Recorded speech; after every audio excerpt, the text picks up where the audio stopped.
Decimos que la verdad hace libre al hombre.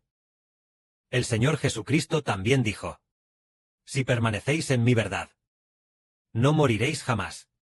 En aquel tiempo, los judíos oyeron estas palabras y se enfurecieron mucho. Entonces el Señor Cristo dijo: si permanecemos en la verdad del Señor Cristo, ¿realmente no moriremos jamás?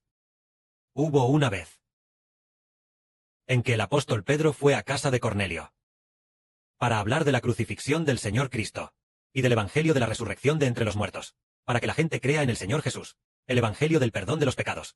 En ese momento el Espíritu Santo descendió del cielo y se derramó sobre Cornelio y su familia, así como sobre sus amigos. Entonces Pedro los bautizó. Después de aquello, Pedro regresó a Jerusalén.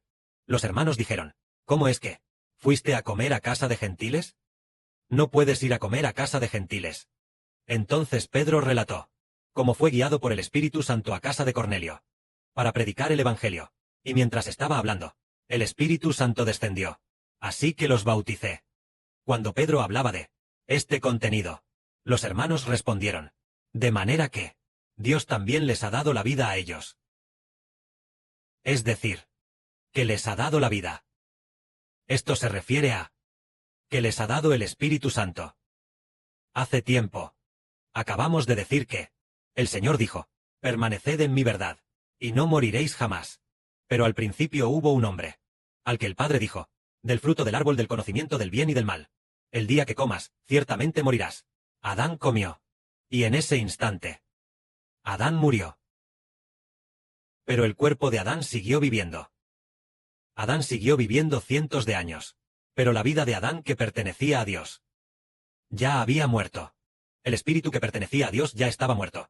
En ese momento, Adán ya no tenía la vida de Dios viviendo en su interior. Entonces el Señor Cristo dijo: si en todo momento permanecéis en mi verdad, no moriréis jamás. Se refiere a que, si esta persona cree en el Señor y se consagra al nombre del Señor, la vida del Espíritu Santo habitará dentro de esa persona, haciendo que su vida en el Espíritu viva para siempre. Pongamos otro ejemplo.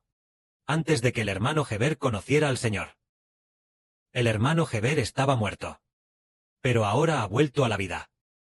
¿Cómo se puede decir entonces que el hermano Heber estaba muerto? Claramente el hermano Heber en aquel entonces era más joven y más apuesto, pero ahora se ha vuelto más viejo. Hermano Heber, tú dices que antes estabas muerto y ahora estás vivo.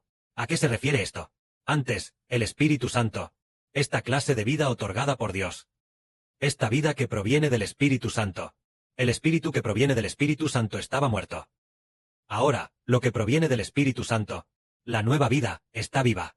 Es decir, el Espíritu de Dios vive dentro. El Espíritu del Señor Cristo vive dentro del hermano Heber.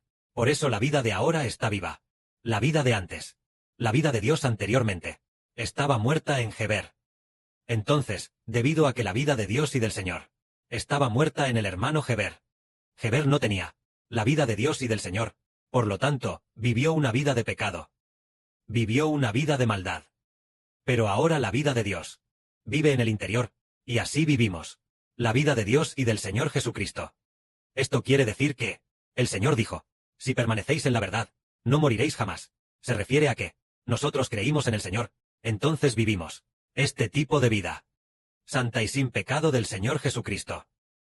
Como dijo Pablo: yo, Pablo, ya he sido crucificado con Cristo. Ahora ya no vivo yo, sino que es Cristo quien vive en mí. Pablo dijo que él ya había muerto, que es el momento en que nos bautizamos y somos sepultados en la muerte de Cristo. Ya hemos muerto. Nuestro pecado ya ha muerto. Originalmente vivíamos en el pecado, décadas de pecado, pero debido al momento de nuestro bautismo, el pecado también murió. El espíritu del pecado tiene mucho miedo. El diablo tiene mucho miedo. Fuimos bautizados en el nombre de Dios, del Señor Jesucristo y del Espíritu Santo. En el momento en que nos bautizamos, en el momento del bautismo, el pecado dentro de nosotros también murió. Después de esto, en el momento de recibir el Espíritu Santo, la nueva vida comenzó a vivir en nosotros. Por eso el Señor dijo: permaneced en mí. Permaneced en mi verdad, y viviréis para siempre. Es la vida del Señor Jesucristo. La vida de Dios. La vida gloriosa vive en nosotros. Ahora vivimos tal vida. Que la gloria sea para el Padre y el Señor. Amén.